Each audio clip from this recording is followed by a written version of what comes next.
वंदे मातरम, जय हिंद। आप सभी का स्वागत, वंदन, अभिनंदन इस कड़कड़ाती ठंड में। लेकिन एक खुशखबरी भी। जिस उद्देश्य को लेकर विभिन्न दिव्यांगजन संगठन तथा सक्षम और हमारे बीच में पूर्व में रहे डॉक्टर सुकुमार जी के माध्यम से जब वो महामहिम उपराष्ट्रपति से मुलाकात हुई थी तो राजनीतिक क्षेत्रों में बाधा रहित वातावरण की बात की गई थी।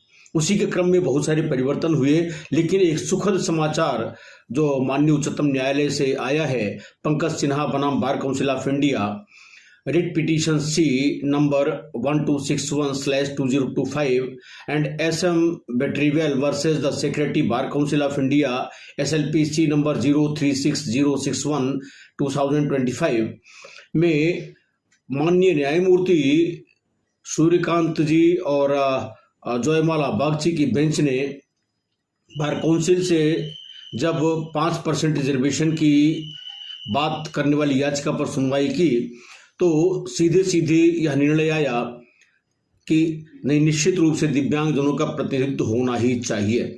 चलिए, एक सुखद समाचार ये रहा, अभी तक जहां कुछ नहीं हो रहा था वहां कम से कम 5% की मांग जो हम दिव्यांगजनों ने उठाई थी वह स्वीकार होने की कगार पर है। एक ही इंस्टीट्यूशन में सही, लेकिन धीरे धीरे धीरे धीरे ये बात बढ़ेगी। आज की जो स्थिति है, जब बार काउंसिल के चेयरमैन और सीनियर एडवोकेट श्रीमान मनन कुमार मिश्रा साहब ने ये कहा कि नहीं साहब, एक्ट में ऐसी कोई व्यवस्था नहीं है, हम नहीं कर सकते, तो ऑनरेबल कोर्ट ने कहा कि ठीक है, ऑनगोइंग प्रोसेस है, लेकिन फिर भी आपको कुछ करना चाहिए। बार काउंसिल ऑफ इंडिया के चेयरमैन ने ये कहा कि अभी तो चूंकि अंडरवे है इलेक्शंस बार काउंसिल के विभिन्न प्रांतों में, तो अभी तो नहीं हो सकता है, लेकिन जो सब कमेटीज बार काउंसिल से जुड़ी हुई हैं उनमें दिव्यांगजनों का प्रतिनिधित्व अवश्य दिया जाएगा।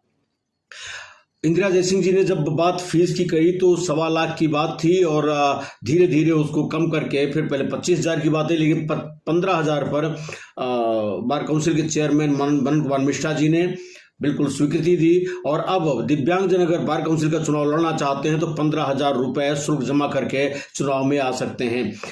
आने वाले दिनों में हालांकि बार काउंसिल ऑफ इंडिया जो है पार्लियामेंट के एक्ट से बनी है, संशोधन की आवश्यकता है, इसमें कोई शक नहीं है। आज नहीं तो कल जिस संघर्ष पर हम लोग चल रहे हैं, राजनीतिक वातावरण को बनाने का जिस तरह से समावेशी हम लोग प्रयास कर रहे हैं, आज नहीं तो कल सफलता अवश्य मिलनी है। और 5% जो आरक्षण की हम बात करते हैं वह भी धीरे धीरे साकार होने वाली है, ऐसा प्रतीत होता है। इसीलिए कहता हूं, चरैवेति चरैवेति, यही तो मंत्र है अपना। आज नहीं तो कल हम मंजिल पा ही लेंगे, लेकिन चलते रहना पड़ेगा। बहुत बहुत धन्यवाद। जय हिंद, वंदे मातरम।